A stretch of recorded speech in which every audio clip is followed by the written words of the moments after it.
Yvonne is my little Pookie bear. We're in Arknight's Enfield and we're checking Yvonne out, respectfully of course. So I was browsing Twitter one day, as one does, and I stumbled upon something kinda weird. You see, BioShock Infinite had just had its 10th anniversary, so people online were talking about it again, mostly just reminiscing how popular the game was and how it kinda dropped off the map in recent years. Heck, I played it on day one and I barely ever think about it anymore.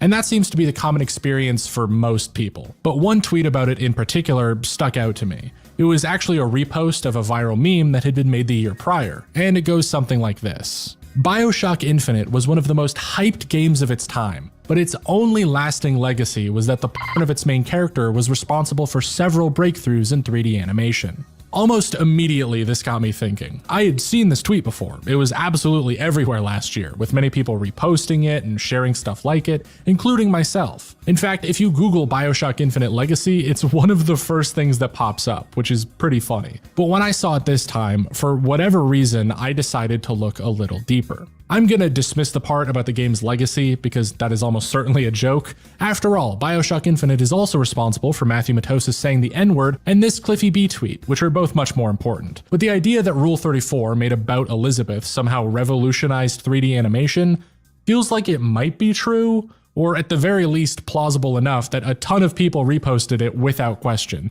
And that's what I wanted to interrogate. Now, does anyone provide a source for that information? No, of course not. In fact, most of the replies to tweets like this one just double down on how sure they are that this must be the case, without anything more than a trust me bro to go off of. I mean, Blender animation went through so many innovations because people wanted 3D smut of her, it's comparable to when film developed color. First of all, no. Second of all, in 2013, almost all of the innovations would have probably been through Source Filmmaker, not Blender. Third of all, what? No. But the claim might make a lot of intuitive sense to you because this idea that porn innovates technology is incredibly well known. Video streaming, online credit card payments, digital cameras, VHS, these are all things that exist today almost solely because of adult content. You'd think adult animation was surely responsible for some breakthrough, one way or another. In any case, at this point my YouTuber brain was firing on all cylinders, and after about a week of hyperfixating on this subject, doing the best research I could looking for an answer, I found surprisingly little on not just the game or 3D animation, but adult content in general. For something so prominent that its one defining trait is that it exists for everything, there's not a lot talking about Rule 34's major influences or milestones. I mean, don't even try to find any videos about it on YouTube unless you want to get recommended stuff like this for the rest of your life. But it's a shame, because if you actually look into it, adult animations and drawings and parodies are super influential throughout pretty much all of history. I found so many connections and cool tidbits and insane stories just from this brief look into the topic, and I'm not sure how many people know any of this.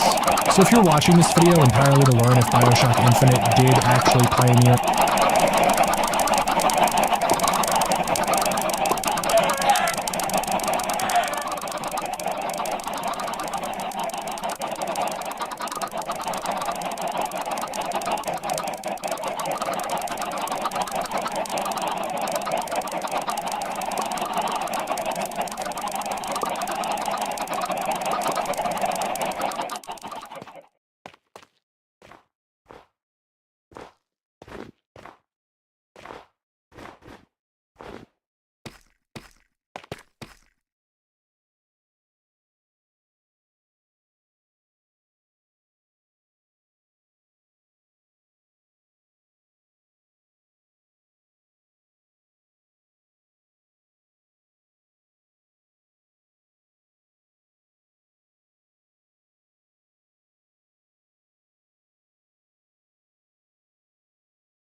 Wait, what?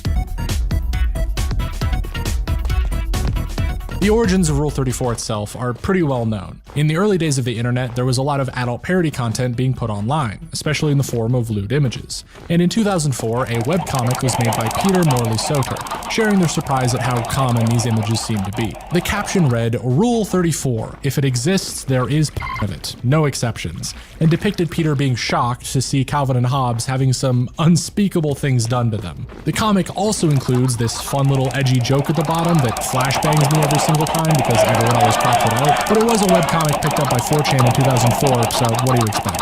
So 4chan and other forums then ran with this comic as far as they could, picking up more and more rules that were mostly just inside jokes, but some also relating to the 34th rule. Stuff like Rule 35, if no is found at the moment, it will be made. And Rule 63, for every given male character, there is a female version of that character, and vice versa. But right off the bat, I'm going to separate Rule 34 as a meme from Rule 34 as a category of art, because while the meme is popular itself, its history is really boring and short, and I've covered most of it already. I mean, fun fact, the Wikipedia article for it is shorter than the script to this video up until this point. No, what I and most people are looking for when we type Rule 34 into the search bar of an incognito window is any X-rated parody content that isn't live action. You see, parody is already one thing, but the P word is still associated with real people doing the deed, and we don't really have a good English equivalent to something like hentai. So if someone outside of Japan makes an adult drawing of a character, there isn't really a good term to describe it, besides cartoon, which just sounds weird. And all of